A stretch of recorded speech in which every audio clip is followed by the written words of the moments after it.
হাই friends, আপোনালোক সকলোকে মোৰ চেনেলৰ আন এটা ৰেচিপিলৈ স্বাগতম জনাইছোঁ। আজি মই লৈ আহিছোঁ পনীৰ কাৰী ৰেচিপি এটা।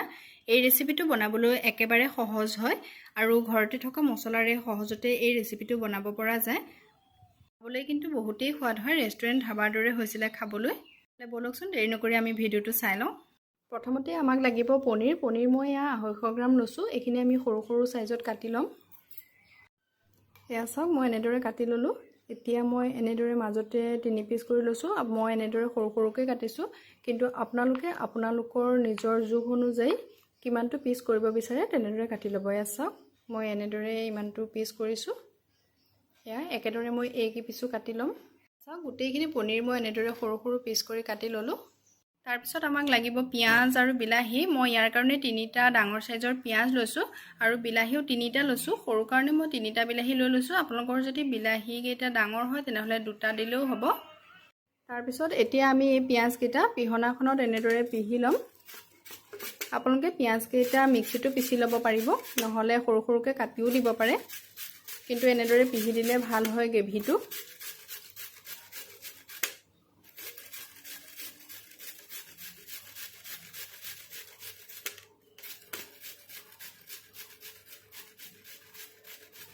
এয়া চাওক, আটাইকেইটা পিঁয়াজ মই এনেদৰে পিহি ল'লোঁ সৰু সৰুকৈ, আৰু যিকণ ডাঙৰ ডাঙৰ অংশ থাকি গৈছিলে সেইখিনি মই চাকু এখনৰ সহায়ত সৰু সৰুকৈ কাটি ল'লোঁ। তাৰপিছত এতিয়া মই বিলাহীকেইটাও এনেদৰে পিহনাখনৰ সহায়তে পিহি ল'ম।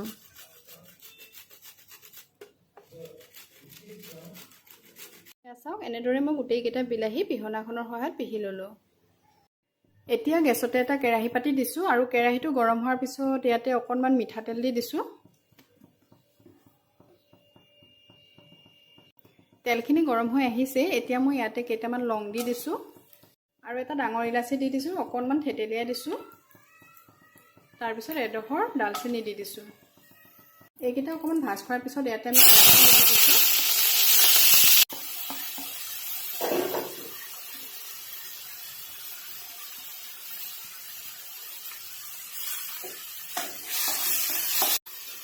পিঁয়াজখিনি আমি হাই ফ্লেমতে 2-3 মিনিটমান সময় এনেদৰে ভাজি ল'ব লাগিব, যাতে ইয়াৰ কালাৰটো অকণমান চেঞ্জ হৈ যায়। এয়া চাওক, পিঁয়াজখিনি অকণমান ৰঙচুৱা হৈ গৈছে। এতিয়া আমি ইয়াতে দিম অকণমান আদা নহৰু পেষ্ট। মই সৰু চামুচেৰে 2 চামুচ দি দিছোঁ ইয়াতে।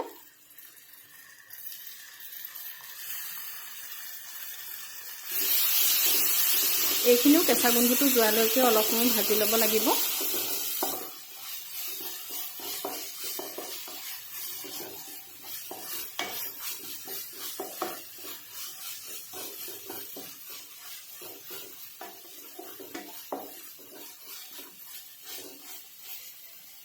এয়া চাওক, আদা নহৰু কেঁচা গোন্ধটো গৈছে আৰু পিঁয়াজখিনিও ভালকৈ ভাজ খাই গৈছে, আৰু চাওক তেলটো অলপ অলপ বিৰিঙি আহিছে। এতিয়া আমি ইয়াতে পিহি ৰখা বিলাহীখিনি দি দিম।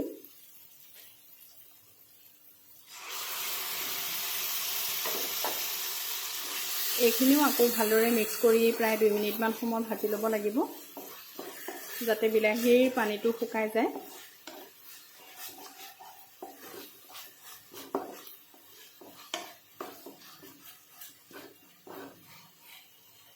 বিলাহীখিনিৰ সৈতে পিঁয়াজখিনি ভাজি থাকোঁতে ইয়াতে আমি মছলাখিনি ব্যৱহাৰ কৰিম। প্ৰথমে দিছোঁ মই ৰেড চিলি পাউডাৰ 1 চামুচ, তাৰপিছত মই দিছোঁ 1 চামুচ ধনিয়া পাউডাৰ, তাৰপিছত মই 1 চামুচ জিৰা পাউডাৰ দিছোঁ, তাৰপিছত মই অকণমান হালধি পাউডাৰ দিছোঁ, সোৱাদ অনুসৰি নিমখ দিছোঁ।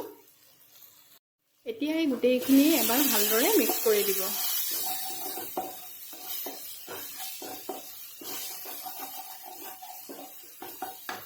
এনেদৰে আপোনালোকে আকৌ প্ৰায় 2 মিনিটমান সময় ভাজি থাকিব। মছলাখিনি জ্বলি যাবলৈ নিদিব, লৰাই থাকিব মাজে মাজে।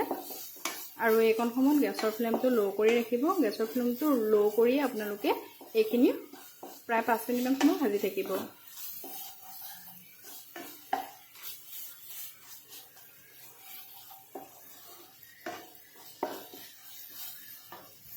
এয়া চাওক, 5 মিনিটমান সময় মছলাখিনি ভজা হৈ গ'ল। এতিয়া আমি ইয়াতে এগিলাচ পানী দি দিম।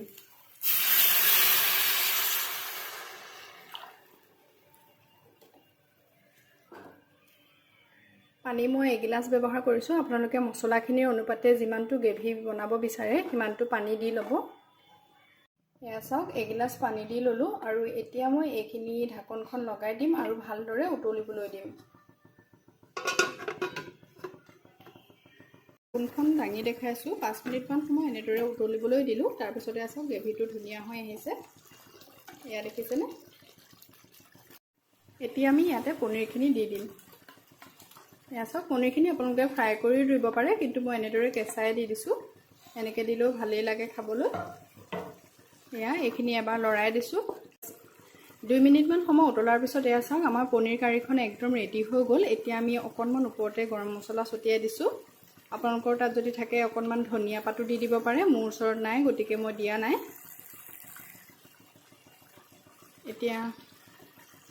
এতিয়া এইখিনি এবাৰ লৰাই দিছোঁ আৰু গেছটো অফ কৰি দিছোঁ। গেছটো অফ কৰাৰ পিছত আপোনালোকে ঢাকনখন লগাই প্ৰায় 2 মিনিটমান সময় ৰেষ্ট কৰিব দিব। এয়া চাওক টেষ্টি পনীৰ কাৰীখন আমাৰ একদম ৰেডি হৈ গ'ল। লাগিছেনে বাৰু একদম ৰেষ্টুৰেণ্টৰ দৰে? খাবলৈ কিন্তু একেবাৰে ৰেষ্টুৰেণ্টৰ ধাবাত বনোৱাৰ দৰেই হৈছিলে। একেবাৰে কম মছলা ব্যৱহাৰ কৰি এই ৰেচিপিটো মই বনাই দেখুৱালোঁ আপোনালোকক। আপোনালোকক ঘৰতে বনাওক আৰু পৰিয়ালৰ সৈতে এনজয় কৰক।